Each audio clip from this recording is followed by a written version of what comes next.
Kinda? I feel like Pikmin 1 gets a bad rap. People are always saying that it's so jank and that it makes the game so much worse. And I initially thought this when I first played the game years back. However, I recently went back to replay the game after not playing it for a while, and after replaying I was like, this isn't as bad as I remember. Really, Pikmin 1 isn't actually very jank. So let's go and examine some common complaints people have with the game and see how many of these are truly a sign of jank. And before you say anything, no, the Nintendo Switch version didn't make the game any less jank. All footage is from the Wii version, the best version of the game. Although, that's a topic for another video. So the first major thing I hear is that the Pikmin don't listen, they always do what they want, they always get themselves killed and never listen to you. Before examining this complaint, let's first have a little refresher in how to play the game, shall we? This is a Joy-Con. I'm emulating the Wii version of Dolphin, hooray for free stuff, and use the Joy-Cons to emulate the Wiimote nunchuck combo. I have ZR mapped to the B button, just like how it is on the Wiimote, and B is whistle. Now watch what happens as I aim towards the Pikmin and whistle.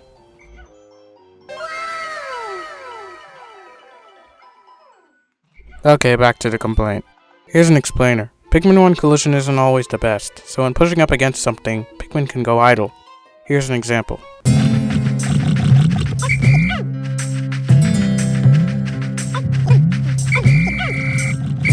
In every game, when Pikmin are idle, they will do whatever their AI tells them to do, except in 4 for some reason. But if you notice a Pikmin going off to do something, just whistle. In this game, it's easier to notice Pikmin that are idle because they lose all their color and get drained. Wake up, filthy. There's only one major thing Pikmin will go off to do even if they aren't idle, and that's going to nectar weed or rocks. This is intentional, and it's even acknowledged by Olimar in one of his logs. However, remember what we practiced earlier? Let's see. To get the Pikmin back into your squad, you do what? He is so real for that. When I say to someone, how much tentacle porn have you... Anyway, no, you just... Whistling is one of the most important tools in your arsenal in any of the Pikmin games, so it's important to do it often. Get into the habit. Also, yellow Pikmin bomb rocks. This point differs depending on which version you play, so we gotta examine how bombs work in these different versions. Bomb rocks on Switch work the same as Wii, so lucky for me. I'll just show footage from Wii. On GameCube, when yellow Pikmin are thrown, they'll be primed to use the bomb. They can either throw it at an enemy, drop it in front of a wall, or just drop it. The only way to bring them back into your squad is by walking up and bumping against them, because whistling them will make them drop their bombs. On Wii, however, Pikmin will not drop their bombs when they are whistled. So the only way they'll drop their bombs is if they're put back into the onion or if they throw or drop them. So let's see the next point. Pikmin 1's controls are jank and bad. Okay, controls is something I do not play with, so let's examine this one in depth. So, Pikmin 1's are mostly the same as Pikmin 2's minus some button differences. On GameCube, you are missing a few things like type and maturity switching, which were added into the Wii version and carry over into the Switch port. Aiming is the same as it is in Pikmin 2 no matter which version of the game you're playing. The only difference between Pikmin 1 and 2 besides minor button layout differences is the way throwing and whistling works. In Pikmin 1 and Pikmin 2, Pikmin have to come up to your hand before you can throw them. Unlike in Pikmin 3 and 4, in those games they'll snap to your hand. However, you can use a trick in Pikmin 1 and 2 to make Pikmin go to your hand faster, almost instantaneously. On GameCube and Switch, a trick is commonly used called Swarm Trick, in which you swarm your Pikmin around you so that they instantly snap to your hand. On Wii, Swarm Trick can also be used, but there is also a different trick that can be used called Spin Trick. In Spin Trick, you have your cursor aimed to where you want to throw and then move your leader throughout your squad so Pikmin snap to your hand. Using these tricks can get you pretty fast throwing. The main reason it matters more in Pikmin 1 is because the delay it takes for Pikmin to walk up to your hand is slower than it is in Pikmin 2. Whistling also works slightly differently in Pikmin 1 and 2. In Pikmin 1, Pikmin will only respond to the whistle if it is no longer on them or if it is at full press. So to have a faster whistle, you can cut your whistle early so that Pikmin respond instantly to it. But overall, Pikmin 1's controls are still pretty good, unless you're on GameCube. And if you're on Switch, don't even talk to me. Wee sweep!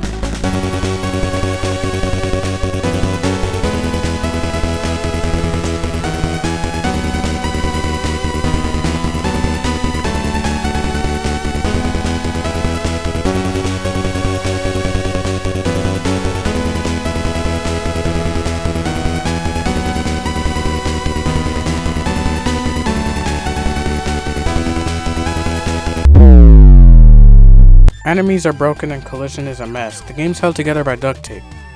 Okay, Pikmin 1 is kinda held together by duct tape. Stronger duct tape than other GameCube games, but still duct tape. GameCube era, the time of development was something else. But still, collision means we gotta address the elephant in the room. The infamous crushing glitch. First off, let's clear a few things. The Switch version didn't fix it. People keep saying that the Switch version fixed it, but it didn't fix it. It still happens. It's heavily debatable whether it's actually worse on Wii. I'm still doing testing to verify if it is or not. It was not fixed in Pikmin 2. Crushing glitch can still happen in Pikmin 2. And collision bugs can happen in Pikmin 3 and 4. That said, crushing glitch can vary. I myself barely experienced it in an average playthrough. This is a pretty complicated subject, so I'll just leave you with the knowledge of those things that I outlined. Enemy bugs. People say enemies can be buggy. This is partly related to crushing glitch, so I'll leave that issue as it stands. There is one major thing, and that is the shear grub invulnerability. In Pikmin 1, when male shear grubs and shear wigs capture a Pikmin, they are invincible to most damage until the Pikmin is eaten. However, there is a window of time where another Pikmin can be thrown on top of them and they'll die, saving the Pikmin in their mouths. It's unclear whether this is intentional or not, but it's not in any future games. It's probably the one example of bullshit that I can call bullshit in all fairness. Best thing to do is either to get good at hitting the mandiblards in that window, just throw Pikmin on top of shear grubs instead of swarming them, or use Olimar to fight them instead. Pikmin 1 also has another major bug to note, not patched in Switch, so shut up, and that's the Libra glitch. This can happen when Pikmin are carrying the Libra off its platform and it falls on top of you, triggering the dialog box. When you close the box, the Libra can bounce around and potentially fall into the void. This does suck, so if it happens you may need to reset or replay the day. Myself, it's almost happened to me. It's bounced around and I could only pray that it didn't fall into the void. Luckily it's never actually fallen into the void. If I'm being perfectly honest, I think a lot of the jank people described in Pikmin 1 is kinda their fault. Like, I feel a bunch of it is from not being that good when you play it. People say Pikmin 1 feels so slow to play compared to the others. While there is areas where that's true, like Pikmin Sprouts, and others, it's not really true. Like people saying that you're always having to wait for Pikmin to get up after they trip, but you don't have to wait. You can just keep going and they'll catch up to you. Like Pikmin can catch up pretty easily after they trip. And even if you do feel the need to stop and wait, you only need to do it for like a second and they'll catch up. You can also try using the swarm mechanic more. It's a great combat, crowd control, and evasion tool. So all I'm saying is try giving the game another chance when you've played a bunch more Pikmin and are better at it. You may realize the game isn't actually as jank as you remember it being, especially if you started out with Pikmin 1.